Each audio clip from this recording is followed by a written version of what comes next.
Can you give our viewers a simple rundown of the border security structure for those that have not seen the video? Let them have a simple idea of what it is. So looking at the current existing security structure and how we have been attacked across the country over the years, the structure is a structure that is technology driven through a communication and response time structure. And these are two major things that are lacking currently with our security forces. There is no communication structure that brings the country together, whereby if one area in the country is affected or it is attacked, there will be a signal, alarm signal that will be sent to a situation room through a medium that will make this populace and the government with the security forces aware of that situation. That way, they know that we have so amount of people at this location with the number of people that are making those attacks due to the information and data that the border security structure provides. They make decisions on how to neutralize these criminal elements. So your border security structure, is this an idea that will be independent of the armed forces and security agencies? What is it going to look like in terms of the interaction between this system and the everyday Nigerian? So you see, one thing that is certain when it comes to security is everybody's business. As long as you are in Nigeria, whether you are not from Nigeria, but you are in Nigeria, security of Nigeria is your problem. Because if your neighbor is not secured, you are definitely not secured. When they are done with your neighbor, they come to you. So this is why we said this structure needs to be in place to create transparency and bring about accountability, to help bring synergy between the old existing security structure and personnel with this new border security structure that will have its own personnel, which are the border security structure personnel that will be recruited from their own geographical location. Because are you sure that these people are up to the task? They are up to the task because so far, so good. Our security personnel have been able to achieve massive gains because of them working with the civilian JTF, which are the hunters, vigilantes across some of these rural areas. So this structure harnesses that and enhances productivity in delivering on securing the country. So this structure is built around an idea of accountability. Like I really like that word accountability because whenever we have all these issues that arise, you hear so many people kidnapped, such issues in insecurity, but we never hear about people taking responsibility. We never hear about people getting fired. We never hear about people stepping down. Because when you have a problem and you work in a team, unless people are called out and there's an understanding of this person did not live up to their responsibilities, then we can't move forward. At least that is a step in progress in how I see it. So when you have this border security structure, how will it clash with this current idea of government where people say, okay, we are doing covert actions. The government is acting, but they are not willing to tell us what they are doing until the matter is settled. Even when the matter is settled, everything leaks to us in drips. They don't like to keep people in the loop of what is actually happening. You just have to say, we assure you that we are doing things to our best of our ability. Yes. Now this just as you said, you don't want to hear we assure you, and you don't see the assurance. Yes. So that is where the budget security structure comes into play. It is an assurance to Nigerians that this structure is plain for everybody to see. There is accountability and there is transparency. When anything is happening, there is a general security situation room that will lead all others that will come from different states. There will be drones that will be mounting surveillance, that will be capturing whether morning or night movements across. Before implementing the structure, there are other things that will come in place which we will not make it public to Nigerians based on it being security conscious and making sure that the enemies of progress and peace in Nigeria don't know what is coming.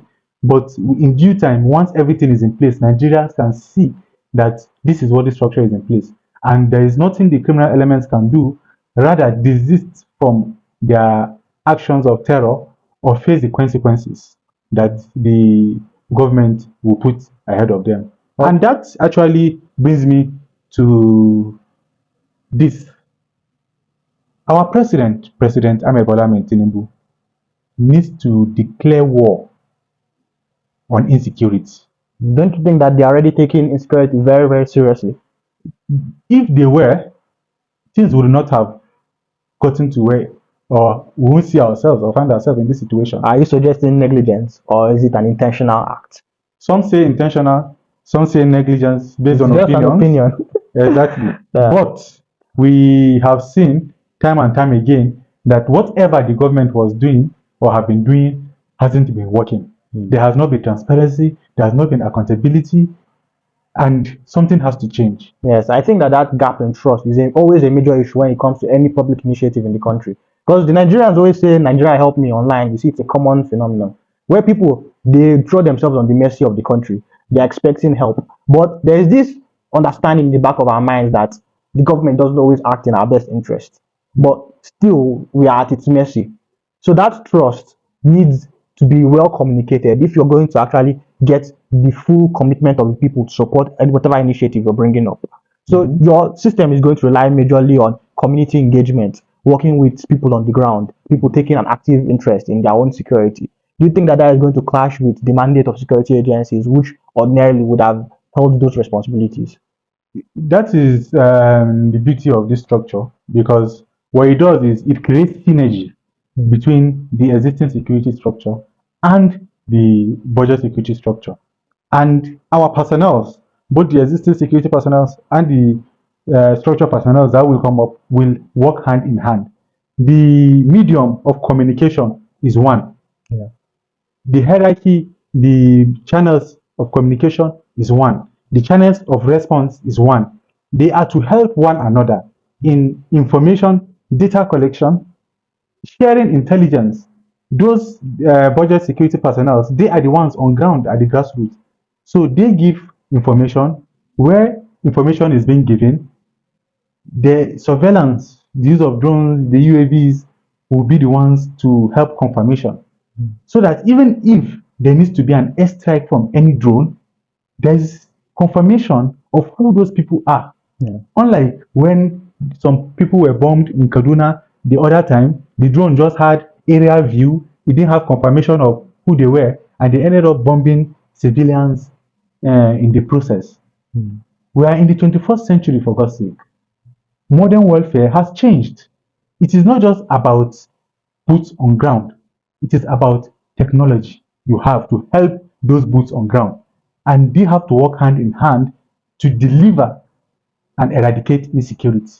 So this is a very, how do I say, pragmatic type of system. It's working with everything that we have in place to make it work. Well, in terms of technology, it's a key factor. Do you think that, can you point to any other situation where the Nigerian army or the Nigerian armed forces have utilized similar technology in such a fashion as you're suggesting? Okay, when it comes to the surveillance issue, Nigeria has the Falcon Eye project, and this one is mostly focused on the maritime maritime surveillance from coast to coast, all the coastline across the country, and that can be done with the maritime sector. It can also be replicated, or it should be replicated with our land territories. And I told you the other time we were speaking, let me repeat it here for some others to understand. This implementation of this structure comes in different phases. You first need to put the structure, the personnel, and the channels in place. Once those are in place, then there is the combing phase. All the ungoverned areas will be combed with the help of surveillance. We don't need soldiers to be marching across the length and breadth of the country. All they need is surveillance that directs them. It means we save resources over time, and we get the job done. So we always talk about porous borders, there's a lot of issues that we're dealing with when it comes to security. There are an element of the insecurity of the neighborhood that we are Nigeria is located in. A lot of our neighbors are dealing with similar insecurity crisis, whether it comes to fighting insurgencies or fighting all these terrorist groups that are springing up. So if we don't secure the borders, if we don't have that control over our territory and the flow of people, then how can we hope to stem the tide of insecurity that is wave washing over our region? And if you see, one of the main objective of the border security structure, because it is to secure the country as a whole, as a unit. Just as the saying goes, united we stand, divided we fall. As long as everywhere in this country, every nook and cranny, even an atom of territory is being watched and being secured by Nigerians, our borders are automatically secured, because nobody can come, or group of people can come through the borders without having the surveillance network pick them up. We don't need to mount fences or this thing. All we need to have are the strategic structure that the border security structure brings into play, and we have our security personnel, our military, navy, air force doing their own job too in putting hands together to eradicate insecurity. Yeah, I really liked the idea of a reactive system, because we hear about, oh, we have these cases of insecurity, people get kidnapped, people are being held for ransom, and we go for weeks or months, and the story even fades out of public consciousness because we don't hear any other information. Whether that person has left bandit den or not, we never hear about it. Maybe sometime later, the government holds a press conference and says, okay, we rescued so number of people, and they have some photos, and that is it. But all these issues, that blackout, that gap, where we don't know what is really going on, it's really concerning for people. And a lot of those things interrupt that. Like I said, you need peace for progress. It's peace and progress that we're looking for. You cannot have one without the other. So that kind of peace of mind that we get from saying, okay, this is what the procedure is if something like this happens to me, and I know that the government is going to be acting quickly to secure me before the untoward happens. Because a lot of these people, even you pay the ransom, you still get killed. Exactly. So it's not like that is even a secured way out of it. That is why they must know that there is a security structure in place that will definitely hold them accountable. That they know, all criminal elements know that if they terrorize the country, they will pay the price of those actions that they will take. If not, nothing is deterring them from going and killing hundreds of people, thousands of people, because nobody will hold them accountable. But I think that is even a key element, deterrence. Not just about, oh, we have a system in place that is going to allow us to act quickly to deal with all these criminals before they can escape justice, or before they can, how do I say, perpetrate their actions without any real judgment or consequence. That we need to be active and proactive in dealing with this type of issues. So I think that covers it well and covers it succinctly. You know, these same security issues I've spoken to a lot of people within the government and outside the government, stakeholders, and looking at how things have been going and how the government seem not to have an idea or even know what to do in securing the country. A lot of them have commended the budget security, those that have the luxury to actually look at it. And they all agree that this is the way forward in actually ending insecurity. And I told them, 2 years is all that is needed. 2 years from implementation, everything implemented, 2 years, and insecurity will be history in Nigeria. 2 years, that is very ambitious. Because once you have the right